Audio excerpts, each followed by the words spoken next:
It is a highway well traveled by Canadians, to say the least, as they drive through the United States, the I-75. One young Ontario woman who was taking that highway ended up in the back of a cruiser because she was Canadian.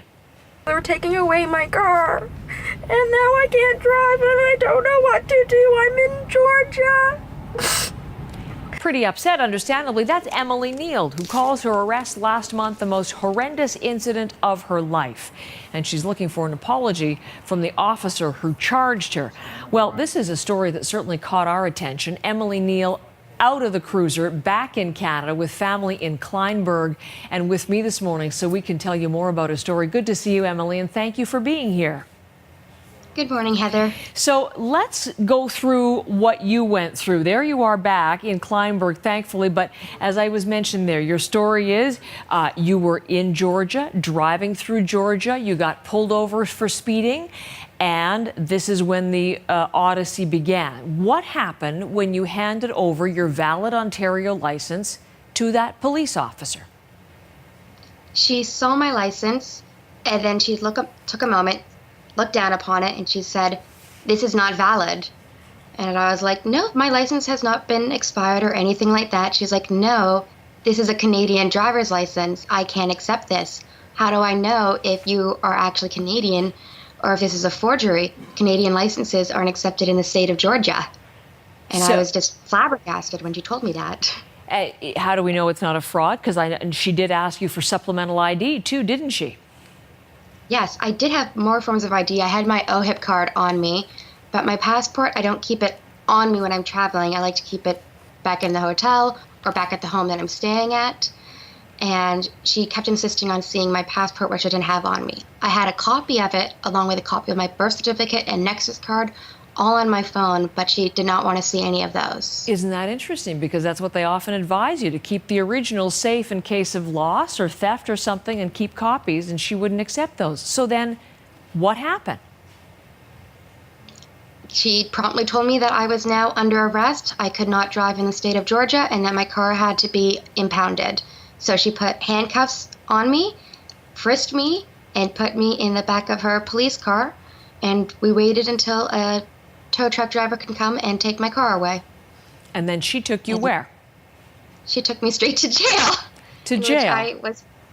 Yes, to jail, in which I was processed, booked, fingerprinted, mugshot, had to wear orange, the whole shebang, and I was in jail and forced to pay a bail to get out. How long were you there? They told me I was going to stay there until June 12th unless I paid the bail, but as soon as I was paid the bail, I was released after approximately 3 to 4 hours. This happened, though, the beginning of April. So they were telling you April, May, mid-June? Had you not paid that amount? Yes, it happened on April 2nd, which was my birthday. Oh, my goodness. Not such a happy birthday. So there you are. You're all by yourself. You're a young woman in jail in Georgia. I mean, what are you thinking? What are you feeling? I was terrified. I'd never been in that sort of situation. I kept hearing all these noises from other people who were locked up, and I was just kept thinking, oh my gosh, is something going to happen to me? Am I going to get hurt? And no one knew where I was. If it wasn't for the Snapchat feature, Find My Friend, no one would have known that I was in jail. Yeah, so explain that, because we had that video. That video that we'll show again. You were able to grab some of that when you were in the cruiser, and you sent that back to people at home? Yes. I had my cell phone on me. I was not hiding it. The police officer let me keep it. And my cell phone was kind of old, so the GPS location was not working, so I couldn't find myself. But I was able to send a Snapchat to friends to be like, hey, I don't know where I am. Help me, get me out of jail. And through that app, they knew exactly where my phone was located. They were able to find me and start connecting me with a lawyer and trying to get me out. So it's interesting. We were looking at the Georgia Department of Driver Services website. I mean, it's really clear, Emily. This is what it says. Non-U.S. citizens holding a valid foreign driver's license are allowed to drive in the state of Georgia. I mean, was this officer just mistaken? Or what happened? How is it that you're talking to me now? How was it able to be resolved? I would like to think that she was mistaken. I hate to think that people were actually targeting Canadians. But in the back of my mind, and from stories that I've now been hearing from so many people, I think this particular stretch of highway, they are targeting Canadians because they know they're not going to come back to protest any of the fees. So they can easily make some money off of a quick speed trap. And then when they saw that I had an invalid license, they thought maybe they could make more money because the money goes directly back to that county sheriff's office. How much did you end up paying? The bond was set for 880 USD, but with fees and everything like that, it came to 927 USD, and then it cost me another 200 USD to get my car out of the impound lot. Wow. So here you are, you're in the hole, you've had this experience, and is everything done now, or are there still matters yet unresolved for you?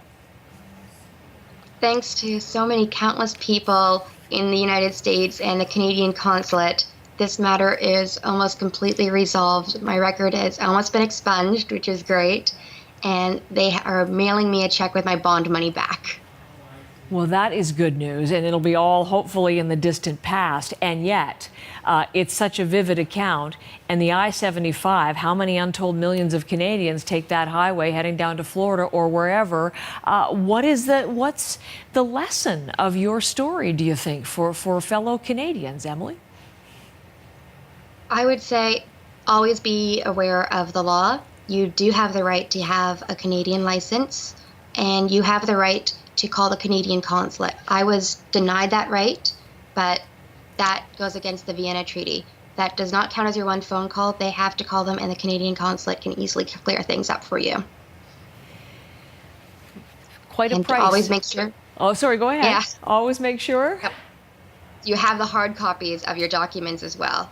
Because the phone, having them saved, it won't cut it anymore. Well, it certainly didn't in your case, you're right. I'm glad you're here to tell us all about it. What a story. Thank you that we can learn from you. And best of luck clearing the record and getting this all over and done with. Thanks, Emily.